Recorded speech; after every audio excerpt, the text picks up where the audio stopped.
Bonjour tout le monde, on se retrouve en ce début de mois de juillet donc pour une guidance générale sur les énergies de ce mois 7. Voilà, qu'est-ce qui va peut-être découler, se présenter à nous. Donc je vous rappelle, ça reste une guidance générale, il y a des choses qui vont peut-être résonner pour vous, d'autres pas du tout. Et tout est juste, tout est ok, donc prenez seulement ce qui vous parle, ce qui résonne à l'intérieur de votre cœur ou ici sous le plexus, là au niveau voilà, du plexus dans votre petite voix intérieure. Alors, donc déjà ce qui me vient, c'est que c'est un lien avec la numérologie. On est donc en année 7 universelle. Et là, nous sommes dans un mois de juillet, donc le 7. Qui, pour moi, la notion là, du double 7 va avoir une importance capitale. Comment on va vivre ce mois. Le 7, il nous amène la notion où on analyse, où on transmet des choses avec clarté, où il y a vraiment un lien à la connaissance de soi, la connexion au niveau du sacré, où on va apprendre à maîtriser ses pensées, on va essayer de chercher de donner du sens, d'avoir de la réflexion, et d'avoir cette foi. Et là, c'est comme si ce double 7 nous allait amener à faire une introspection, à avoir une vision large de tout ce qui se passe pour nous et de faire en même temps presque un bilan de mi-parcours en fait de notre année, de regarder avec béatitude ce qui se passe dans notre vie. Alors à savoir, pour ceux qui vont être par exemple en vacances, j'ai des visions de personnes qui vont se retrouver dans la famille, dans des maisons familiales, où ils partagent ces moments chaque année avec leurs proches, où il y a comme à un moment donné un stop, un arrêt sur image, et où on observe en fait tout ce qui se passe, les rires, les joies, que l'on se dit mais waouh, qu'est-ce que j'ai de la chance d'être dans cette famille, elle n'est pas parfaite. Peut-être que tonton Jeannot, il parle trop, Tati Daniel, elle crie trop, mais qu'est-ce qu'elle est rigolote. Peut-être que papa et maman, il y a des moments, mais en fait, on les aime tels qu'on est. Et qu'est-ce qu'on a de la chance en fait, et qu'est-ce qu'on est bien là de profiter de ces moments-là. Pour d'autres, je vois des couples qui sont vraiment dans la béatitude de leur relation, dans la gratitude de ce qui se passe et de se dire ouais, c'est vraiment avec cette personne-là que j'ai envie de continuer ma vie. C'est pas parfait tous les jours, mais franchement, je suis heureuse. Je suis heureuse, je suis heureux, j'aime ma femme, j'aime mon homme. Euh, voilà, et je vais vouloir avoir envie à continuer à le surprendre, à ce que notre vie soit aussi merveilleuse. Encore une fois, elle n'est pas parfaite. Il y a toujours des petits recadrages, des petites choses qui ne vont pas, mais ça fait partie du quotidien. C'est la vie en fait, ça se passe comme ça. Pour les personnes qui sont en couple, mais où il y a une notion où une notion où on commence à se poser des questions parce qu'on sent que l'équilibre est plus là, que peut-être l'amour n'est plus présent également. C'est faire vraiment le point sur ce que l'on veut, sur nos besoins fondamentaux, sur qu'est-ce qu'on attend de cette relation. Est-ce qu'il y a l'espoir? Est-ce qu'il y a encore la foi en cette relation? Et à ce moment-là, qu'est-ce qu'on met en place? Est-ce qu'il y a besoin d'aller se faire accompagner, que ce soit en couple, que ce soit en individuel? Est-ce qu'il y a besoin que l'on parle davantage, que l'on communique, que l'on partage des choses? Ou est-ce que, non, aujourd'hui je suis plus du tout en phase, ça ne me correspond plus. Et à ce moment-là, on commence à se mettre voilà, dans l'énergie de, effectivement, on va aller sur une fin de cycle. Et je vous rappelle, la fin de cycle, il y a toujours quelque chose de nouveau et de beau derrière. Et ça prendra le temps que ça prendra. Peut-être que ça va prendre un mois, 2 mois, 3 mois, 4 mois. respectez-vous, autorisez-vous à vivre ça comme vous le voulez, parce qu'une fin de relation, c'est aussi faire le deuil. Et ça peut prendre autant de temps que ça prend, même si on n'est plus avec la personne, parce que des fois aussi, on va quitter une personne que l'on aime, euh, parce que voilà, l'équilibre n'est plus du tout là, l'alchimie ne nous nourrit plus d'une manière positive, et ça prend du temps, même lorsqu'on n'est plus avec la personne, ça prend du temps. Donc ça, autorisez-vous, respectez-vous sur ce rythme-là. Et il y a des personnes qui vont être célibataires où là c'est pareil, comme si on faisait un arrêt sur image. Et qu'est-ce qu'on veut? Est-ce que cette solitude nous convient? Est-ce que ça nous va bien? Est-ce qu'on est épanoui? Est-ce qu'on a vraiment envie d'aller partager, de rencontrer quelqu'un, de partager notre quotidien avec cette personne? Voilà. Qu'est-ce qu'on veut? Qu'est-ce qu'on ne veut plus? Et se mettre dans un switch pour ok, ben moi ça me va bien cette solitude-là, c'est ok, je l'accepte. Ou alors, hop, je switch. Non, maintenant je me mets en action. J'ai envie de rencontrer quelqu'un. Donc qu'est-ce que je vais faire pour que vraiment, voilà, ma personne, ma gestuelle, mon corps amène, mon cœur amène l'autre à venir vers moi.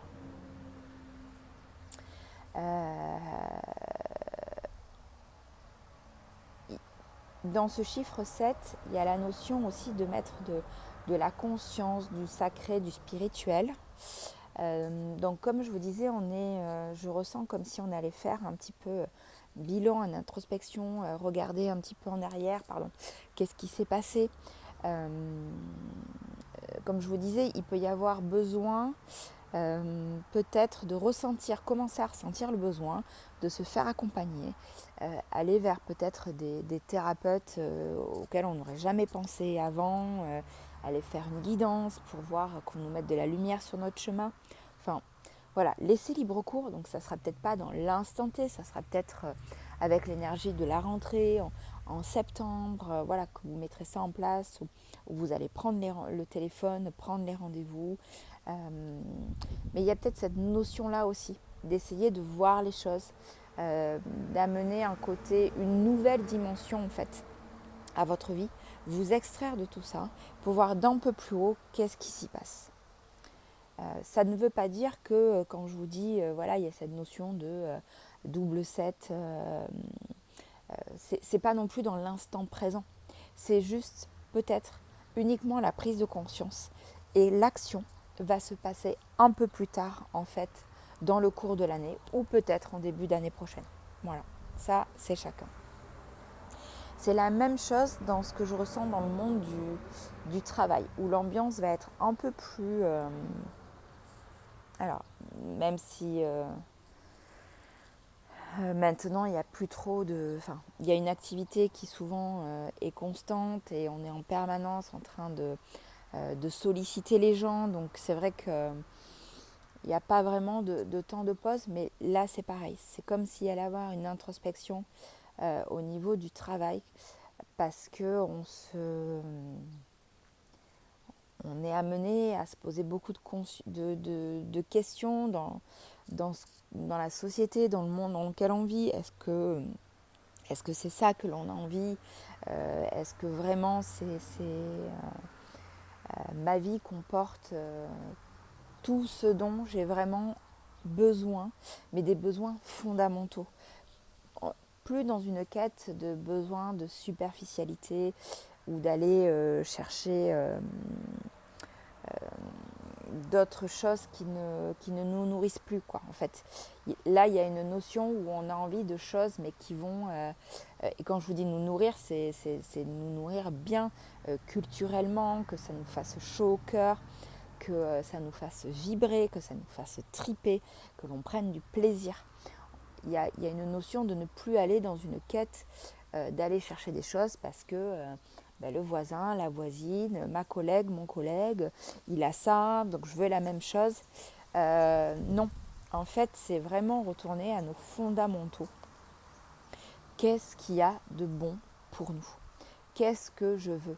Un peu comme quand on dit de certaines personnes, ça y est, elles font leur crise de la quarantaine, où on arrive à un moment donné charnière de notre vie, où on est prêt à s'extraire, à se détacher de tout ce qui est croyance familiale, croyance sociétale, et, et où il y a un moment donné, des fois, voilà, il y a des ruptures de couple, il y a des ruptures avec le job, on prend d'autres directions.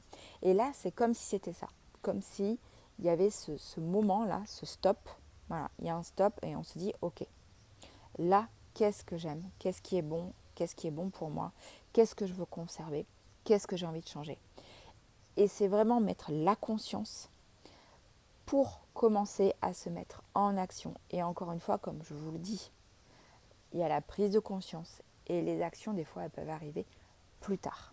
Voilà. Donc ça aussi, c'est important de respecter son rythme parce qu'il y a des gens qui, hop, ok, ça y est, j'ai enclenché ça, qui vont être en capacité de le mettre immédiatement dans la matière. Il y en a d'autres, c'est pas le cas. Ils ont besoin d'un peu plus de temps, de programmer un peu plus les choses.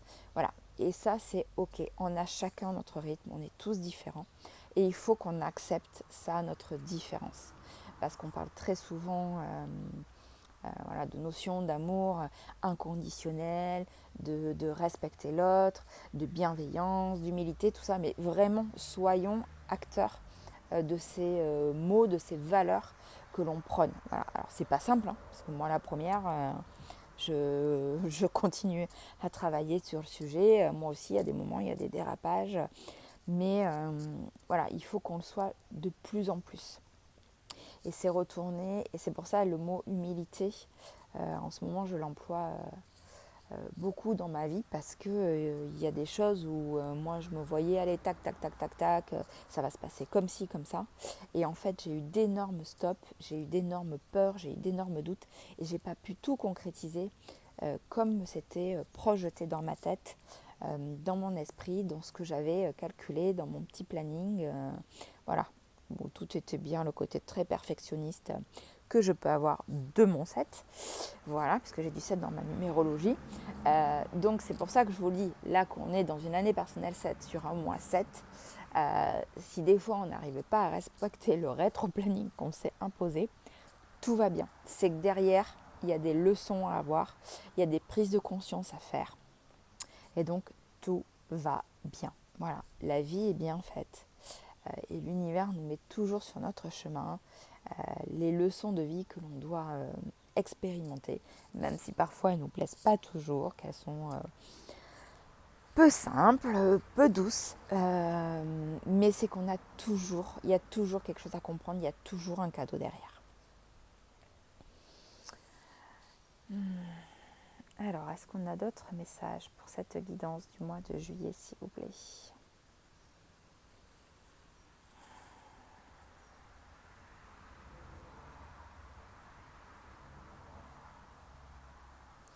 Alors, on me dit qu'il y a une notion aussi de lâcher prise, vraiment pour celles qui sont peut-être des personnes un peu contrôlantes dans le contrôle de tout, de lâcher prise pour arriver à se laisser porter, comme si la vie allait vous extraire, et comme si vous aviez, je vous vois là avec des ballons à hélium, où en fait, hop, l'univers, voilà, la vie, vous amène un peu plus haut pour voir qu'est-ce qui se passe, vraiment qu'il y ait une prise de hauteur, pour voir les choses, comment elles s'articulent, et vraiment prendre les bonnes décisions quand vous êtes en proie à vos doutes et qu'il y a une décision vraiment radicale de l'ordre de changer de travail ou de terminer une relation amoureuse ou de couple où il y a une famille. Voilà, c'est de vous extraire pour être le plus objectif possible.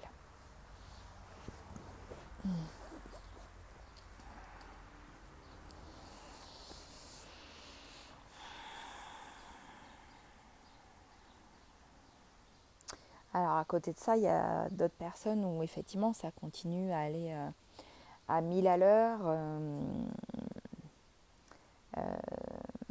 parce que voilà, le train de leur vie est comme ça en ce moment, et que ça mouline, et que ça avance, et qu'ils n'ont pas le temps de se poser. et qu'ils n'ont pas ces besoins-là aussi de se poser.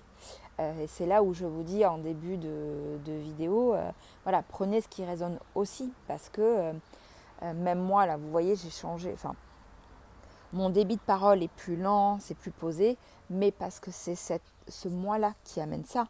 Mais ça ne veut pas dire que les autres, où ça continue, où on avance, où tout roule, où il n'y a pas de petits grains de sable dans le rouage, c'est top, ça continuer comme ça, tout est ok, quoi, tout est juste là pour tout le monde.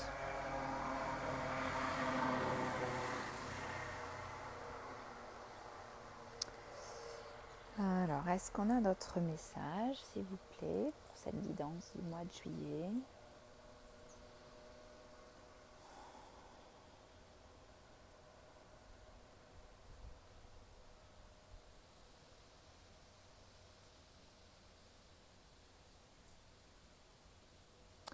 Alors, non, pas spécialement. Donc, sur cette guidance, j'avais envie de vous faire un tirage de cartes. Voilà, donc ce qui me vient, c'est l'oracle des messages de ton cœur. Donc ça va être de manière générale encore une fois. Hein.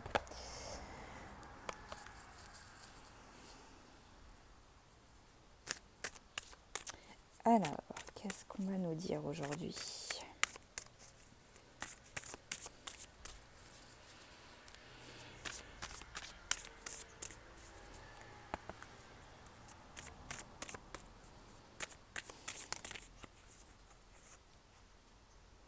Abondance.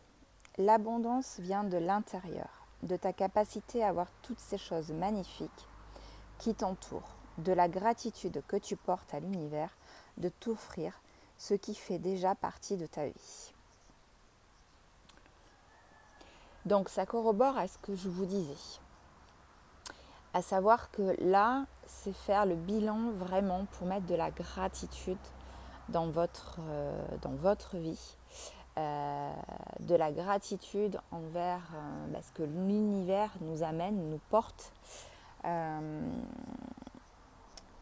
De la gratitude sur ce qui fait déjà partie de nous, sur ce qui va bien.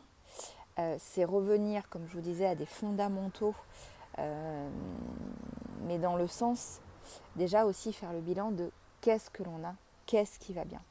Alors, je sais, c'est pas toujours facile quand il y a des périodes où c'est compliqué, où c'est peu simple, où on est vraiment en proie à nos doutes, à nos peurs. Et je sais de quoi je vous parle parce que moi aussi ces derniers temps j'ai vraiment cheminé avec ces peurs. Et chaque matin, voilà, j'essayais de me rebooster, de me redonner confiance et vraiment de me dire waouh Mathilde, gratitude quand même avec tout ce que tu as entrepris depuis 2019, une année où j'ai décidé vraiment de faire un switch total dans ma vie, où j'ai vraiment tout changé dans ma vie et de reprendre, voilà, point par point, voilà, tout ce qui s'est passé. Gratitude à ça, aujourd'hui à revenir à des choses très simples. Et ça, je l'ai encore plus expérimenté quand on est allé sur les chemins de Saint-Jacques-de-Compostelle avec une amie, où vraiment on s'est dit, mais waouh, on a la chance là de pouvoir être là, de pouvoir marcher, de pouvoir être en bonne santé, de pouvoir s'alimenter.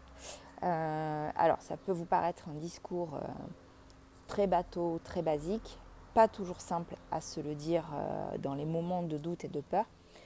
Je sais, mais c'est vraiment revenir à ce qui fait déjà partie de notre vie et à ce que l'on a déjà. Voilà. Revenir à de l'essentiel, à la base, qu'est-ce que l'on a vraiment besoin, fondamentalement, pour être bien dans nos baskets et voir ce qu'il fait partie intégrante de notre vie et ce que l'on a la chance de vivre. Voilà. Donc que ça peut être les gens autour de nous, ça peut être voilà, d'avoir un toit sur sa tête tout simplement, mais c'est gratitude. Voilà, la gratitude. Et ça fait partie de l'abondance, ça va nous nourrir, ça va vous nourrir intérieurement. et ça donne de l'abondance à l'intérieur de vous, à votre cœur, à votre âme, à votre esprit. Alors, est-ce qu'on a un autre message ?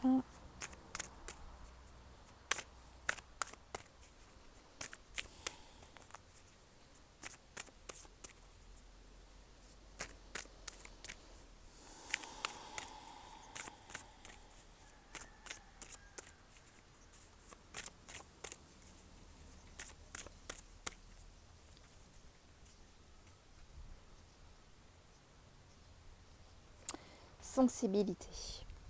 Cette hypersensibilité et cette empathie qui se cache en toi t'étouffe et te pousse à réagir vivement. Ancre-toi, dépose-toi et prends un temps pour ressentir tes propres émotions.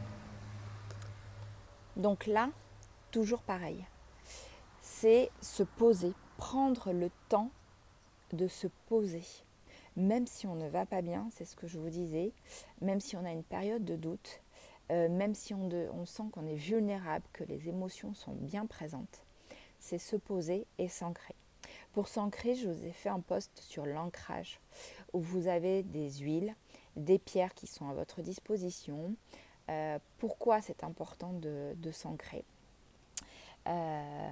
Et s'il y a besoin, contactez-moi pour qu'on voit ensemble, pour que je vous apprenne un outil d'ancrage, de visualisation, si ça vous parle, si ça vous semble plus approprié à ce dont vous avez besoin.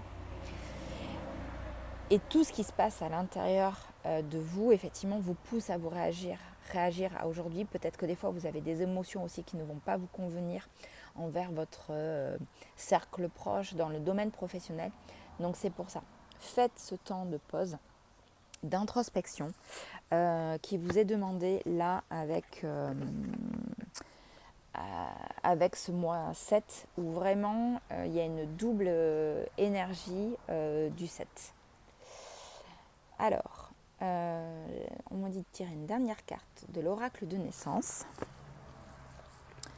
que j'aime beaucoup, qui est très lumineux également.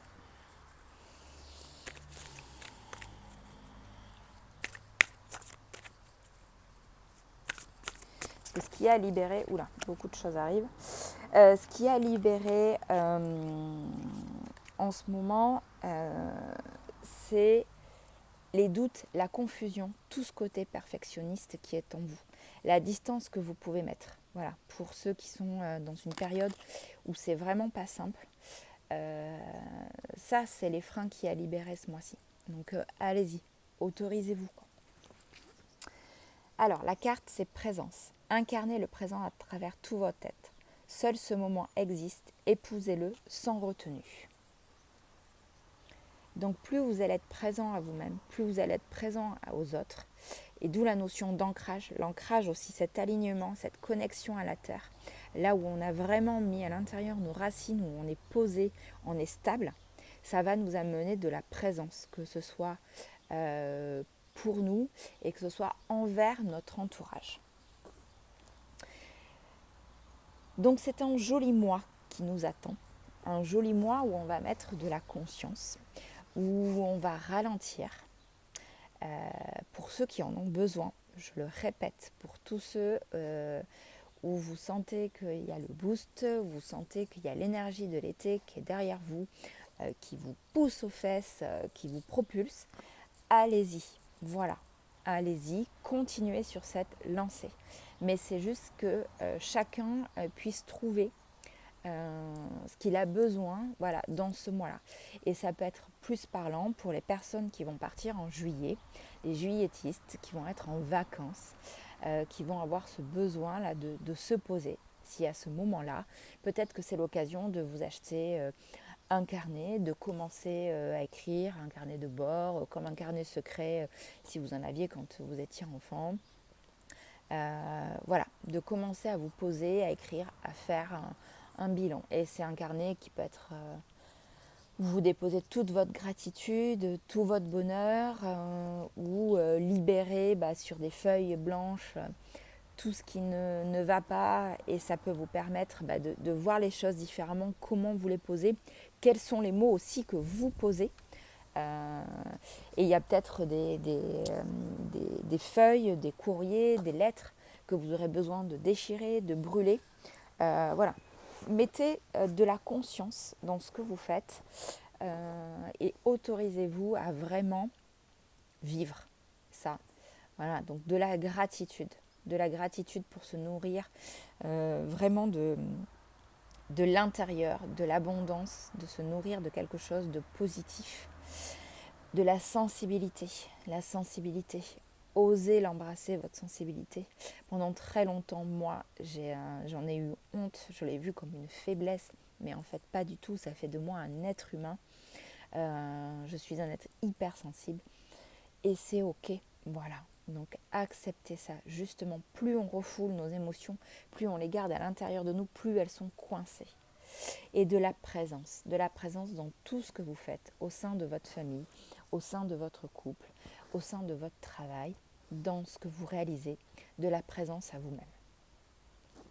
Voilà, et si vous avez, comme je vous le disais, si vous ressentez le besoin à un moment donné d'aller vous rapprocher d'un thérapeute X ou Y, faites-le. C'est pour du bien-être. C'est pour votre bien-être. Et c'est pour le bien-être de l'ensemble des personnes qui sont autour de vous également. Donc j'espère que vous aurez trouvé des réponses, de l'accompagnement pour ce mois de juillet. Si vous avez envie que l'on passe un moment ensemble sur une guidance qui soit un peu plus personnalisée pour vous, vous avez mes coordonnées sur mon site internet www, n'importe quoi, je répète 15 000 fois, j'allais faire 3 fois. Non, c'est pas la peine. 3W, il y en a 3, .emanescence.fr. Vous trouverez mes coordonnées sur ma page Facebook et Instagram. Voilà. Je vous souhaite une agréable fin de journée, ou début de journée, ou soirée, selon quand vous regarderez cette vidéo. Et je vous dis à très bientôt. Bisous, bisous. Et bon juillet à vous.